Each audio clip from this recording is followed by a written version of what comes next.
श्रीमहागुरुभ्यो नमः। हरिः ओम्। सदाशिवसमारम्भां शङ्कराचार्यमध्यमाम् अस्मदाचार्यपर्यन्तां वन्दे குருபரம்பராம்.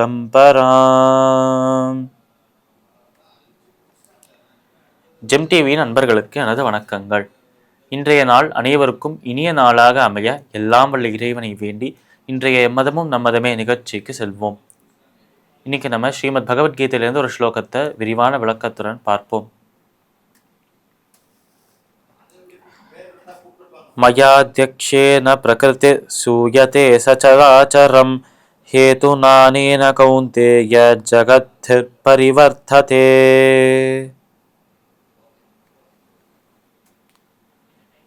இந்த ஸ்லோகம் ஸ்ரீமத் பகவத்கீதையின் 9வது அத்தியாயமான ராஜவித்யா ராஜகுஹ்ய யோகத்தின் 10வது ஸ்லோகம். இந்த ஒரு ஸ்லோகத்தில் நம்ம கிருஷ்ணர் அர்ஜுனனை பார்த்து கூறும் விஷயங்கள், போன ஸ்லோகங்களில் நான் எதற்கும் கட்டுப்படாதவன், எதாலும் கட்டுப்படுத்த முடியாதவன் என்று சொன்னார். இப்படி எல்லையற்று இருக்கும் அந்த இறைவனின் அந்த குணங்களை பற்றி, அவரின் அந்த குணங்களை பற்றி கிருஷ்ணர் கூறிக்கொண்டே வர இந்த ஸ்லோகத்தில். அப்படி சொல்லும்போது இந்த ஸ்லோகத்தில் அவர் முக்கியமாக சொல்றது மயாதேக்ஷேன என்று சொல்றார். மயாதேக்ஷேன என்று துவங்குறார் இந்த ஸ்லோகத்தை. அதாவது என்னுடைய மேற்பார்வையில், சூப்பர்விஷன் என்று சொல்வாள். இப்போ பெரிய பெரிய கட்டிடங்கள் எல்லாம் கட்டும்போது இந்த வேலை செய்கிற அந்த கூலி ஆட்கள் அவெல்லாம் வேலை செஞ்சுட்டு இருப்பா அந்த இடத்துல. இப்படி வேலை செஞ்சுட்டு இந்த செங்கலை கொண்டு போய் வைக்கிறது, இந்த சிமெண்ட்டை போடுவது, இந்த மாதிரி செயல்கள்லாம் செஞ்சுட்டு இருக்கும்போது இந்த வேலை ஆட்கள் அந்த வேலையை செய்தாலும் இதை எல்லாத்தையும் கவனித்துக் கொள்வதற்கு ஒருத்தர் இருப்பார், சூப்பர்வைசர் என்று. அவர் இது அனைத்தையுமே ஒரு மேற்பார்வை போட்டுட்டே இருப்பார். அவர் பார்த்துட்டு இவர் சரியாக செய்கிறாரா, அந்த இடத்துல அந்த செங்கல் சரியாக வச்சிருக்காளா, இந்த இடத்துல இந்த படிக்கட்டை சரியாக வச்சிருக்காளா, இந்த கதவை எல்லாம் கரெக்டாக எடுத்திருக்காளா அளவு என்றெல்லாம் பார்ப்பார் அவர். இப்படி ஒரு செயலை சரியாக செய்ய வேண்டும் என்றால் அதை மேற்பார்வை அதை செய்யறவரே பார்த்துட்டு போலாமே என்று சொன்னால் அதற்கு செய்யறவருக்கு அவ்வளோ அதில் ஞானம் இல்லாமல் இருக்கும், அவ்வளோ ஒரு அறிவு இல்லாமல் இருக்கும். அந்த ஒரு அறிவு, அந்த ஒரு நாலேஜ் அந்த ஒரு நபருக்கு இருக்கிறதுனால தான் அவரை சூப்பர்வைசராக போட்டிருப்பார். அது போலவே இந்த பிரகிருதி இந்த மூல பிரகிருதி மகத் பிரம்மம் படைப்பதை அந்த இறைவன் ஒரு சூப்பர்வைசரை போல பார்த்து கொண்டே இருக்கிறார். ஒரு சமநிலையில் நோக்குபவனை போல நோக்கி கொண்டே இருக்கிறேன், பார்த்து கொண்டே இருக்கிறேன் என்று போன ஸ்லோகத்தில் சொன்னார். அது போலவே இந்த மூல பிரகிருதி சரியாக இந்த செயல்கள் எல்லாம் செய்யறதா, தன்னால் ஒரு புரோகிராம் செய்யப்பட்ட, தன்னால் கொடுக்கப்பட்ட ஒரு சக்தியாக தான் அந்த மூல பிரகிருதி இருக்கு. அது அனைத்தையும் படைப்புகள், அழிப்புகள், காப்பது அனைத்தையுமே செய்து கொண்டிருக்கும் போது அதை இவர் பார்த்து கொண்டே இருக்கிறார், அவருடைய மேற்பார்வையால் பார்த்து கொண்டே இருக்கிறார்.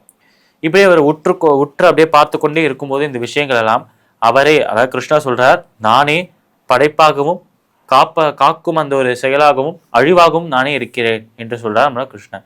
அனைத்தும் துவங்கும் இடமாகவும், அனைத்தின் மத்தியிலும் அனைத்தும் நிறைவு பெறும், அனைத்தும் அழியும் இடமாகவும் நானே இருக்கிறேன் என்று அழகாக சொல்றார் நம்ம கிருஷ்ணன். அப்படியாக அந்த ஒரு மூல பிரகிருதி மகத் பிரம்மம் அது படைக்கும் செயலை செய்து கொண்டிருக்கு, அழிக்கும் செயலையும் செய்து கொண்டிருக்கு.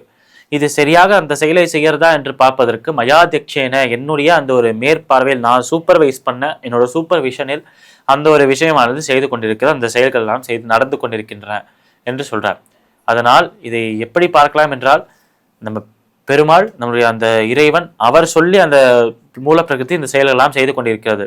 எப்படி அந்த இறைவன் பிரம்மாவை படைத்து, பெருமாளின் ஆதிக்கமலத்திலிருந்து தோன்றியவர் பிரம்மா, படைக்கும் கடவுளாக இருப்பவரும் பிரம்மா. அதனால் அந்த பெருமாளின் ஆதிக்கமலத்தில் தோன்றிய பிரம்மா பெருமாளால் தோற்றுவிக்கப்பட்ட பிரம்மா அவர் அனைத்தையும் படைக்கிறார் என்றால் இந்த படைப்புக்கெல்லாம் காரணம் பிரம்மாவுக்கே காரணம் பெருமாள். அதனால் அவர்தான் அனைத்தையும் படைக்கிறார் என்று எப்படி சொல்றோமோ அது போலவேதான் அந்த இறைவனின் மேற்பார்வையில் அவருடைய சக்தியினால் படைக்கப்படுகிற அனைத்து விஷயங்களையும் அந்த இறைவன் கூர்ந்து கவனித்துக் கொண்டே இருக்கிறார். அவர் கவனத்தில் அனைத்துமே நடக்கிற காரணத்தினால் அவரே படைக்கிறவர், அவரே காக்கிறவர், அவரே அழிக்கிறவர் என்று அந்த படைக்கும் காக்கும் அழிக்கும் தொழில்களை மூல பிரகிருதி அல்ல அந்த இறைவனை செய்கிறார் என்று நம்மளால் பார்க்க முடியாது.